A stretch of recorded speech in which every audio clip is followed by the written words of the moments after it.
सभी लोगों को प्रणाम। पहला आज सफला एकादशी है। पौष माह का कृष्ण पक्ष आज से शुरू हो जाता है। कृष्ण पक्ष तो शुरू हो चुका है पूर्णमासी से, लेकिन आज सफला एकादशी है। तो पहले तो सफला एकादशी की सभी लोगों को हार्दिक बधाई।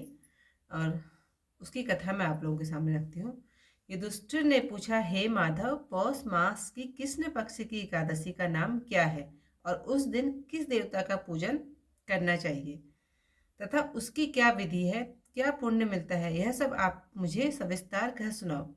भगवान श्री कृष्ण जी बोलते हैं, हे पांडुपुत्र, मैं आपके प्रश्नों का उत्तर यथोचित देता हूँ, जिसे आप ध्यान पूर्वक श्रवण कीजिए। मैं दक्षिणा वाले यज्ञ से इतना प्रसन्न नहीं होता जितना एकादशी व्रत करने से प्रसन्न रहता हूँ। व्रत को अत्यंत भक्ति पूर्वक करना चाहिए। हे युधिष्ठिर, पौष माह की कृष्ण पक्ष वाली एकादशी का नाम सफला है। इसके श्री नारायण जी अधिदेव हैं। उनको उनका पूर्वोक्त विधि अनुसार नारियल, नींबू, जमीरी, अबीर, अनार, सुपारी, लौंग, अनेक प्रकार के उत्तम आदि फल आदि अर्पण कर धूप दीप नैवेद्य पुष्प आदि से 16 प्रकार से पूजा करके रात्रि को कथा कीर्तन श्रवण करते हुए दीपदान का जागरण करना चाहिए। जिस प्रकार नागों में शेषनाग, पक्षियों में गरुड़ जी, यज्ञों में अश्वमेघ, नदियों में गंगा, देवों में विष्णु श्रेष्ठ हैं, जो पुण्य 5 सहस्र वर्ष तक तपस्या करने से मिलता है, वही पुण्य भक्ति पूर्वक रात्रि जागरण करके सफला एकादशी व्रत करने से प्राप्त होता है। हे कुंती नंदन, अब आप सफला एकादशी की कथा का श्रवण कीजिए। चंपावती नगरी के राजा महिष्मान के 4 पुत्र थे, जिनमें सबसे बड़े पुत्र का नाम लुम्पक था, जो सदैव देवताओं व ब्राह्मणों की निंदा करता, पर स्त्री गमन करता तथा वैश्याओं के यहाँ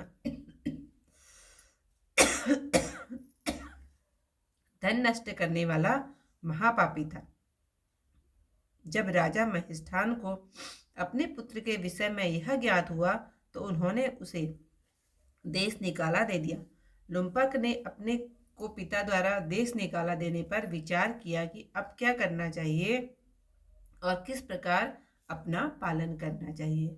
इस प्रकार की चिंता में फंस अपने पिता के नगर में चोरी का निश्चय कर वन में रहने लगा। वह दुष्ट रात्रि में चुपचाप नगर में आकर चोरी करता तथा जीवों को मार डालता और अत्याचार करके पिता के नगर का नाश करता। पहरेदार उसे पकड़ने पर राजा के भय से छोड़ देते थे। जिस वन में वह रहता था उस वन में बहुत पुराना पीपल का वृक्ष था। वह वन भगवान नारायण का अत्यंत प्रिय अर्थात नगर निवासी तथा अन्य सभी लोग उस वन को देवताओं का क्रीड़ा स्थल मानते थे। जब पौष मास आया और सफला एकादशी आई तो दशमी की रात्रि को वह लुम्पक वस्त्रहीन होने से शीत के कारण मूर्छित होकर पृथ्वी पर गिर पड़ा। शीत के कारण उस रात लुम्पक को निद्रा भी न आई। वह अचेत अवस्था में दशमी की संध्या से एकादशी की दोपहर तक पड़ा रहा। इस कारण वह बिना भोजन किए ही रहा। दूसरे दिन सूर्य नारायण जब अधिक चढ़ गए तब उसके शरीर का शीत कम हुआ। वह चैतन्य अवस्था को प्राप्त होकर अपने स्थान से उठकर गिरता पड़ता भोजन की खोज करने लगा। शक्तिहीन हो जाने के कारण वह जीवों को मारने में भी असमर्थ था। इसलिए वन के पेड़ों में से जो फल टूट टूट कर पृथ्वी पर गिर गए थे उन्हें ही खाने के लिए उठाकर ले आया और उसी पीपल के वृक्ष के नीचे रखकर दुखी हो बोला, हे भगवान, इन फलों को आप ही खाकर तृप्त होवे आप। क्योंकि वह दुखी था, क्रोध और खींचता के कारण उसने ऐसा कहा। सूर्य नारायण भी अस्ताचल को चले गए थे। रात्रि बढ़ती जा रही थी। अपनी इस व्यवस्था के कारण वह रोने लगा और भूख की अग्नि के कारण उसे रात भर नींद भी नहीं आई।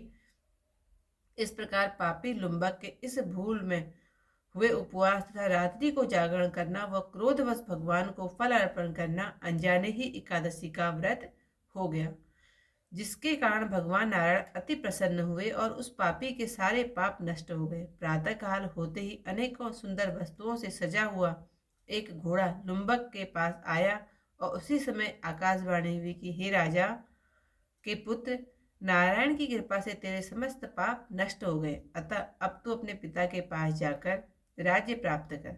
आकाशवाणी सुनकर लुम्पक अत्यंत प्रसन्न हुआ और अच्छे अच्छे वस्त्र धारण करके अपने पिता के पास पहुंचा।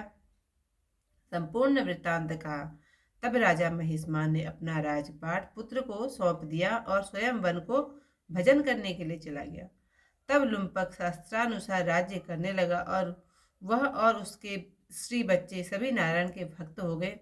वृद्धावस्था आने पर अपने पुत्र को राज्य सौंपकर लुम्पक वन में ईश्वर आराधना करने को चला गया और अंत समय में विष्णु लोक को प्राप्त हुआ। जो मनुष्य नियम पूर्वक श्रद्धा भक्ति के साथ पौष मास की कृष्ण पक्ष वाली सफला एकादशी का व्रत करते हैं, उनको अंत में मुक्ति प्राप्त होती है। इसके करने से अश्वमेघ यज्ञ के समान फल प्राप्त होता है। सफला एकादशी का व्रत की कथा समाप्त हुई।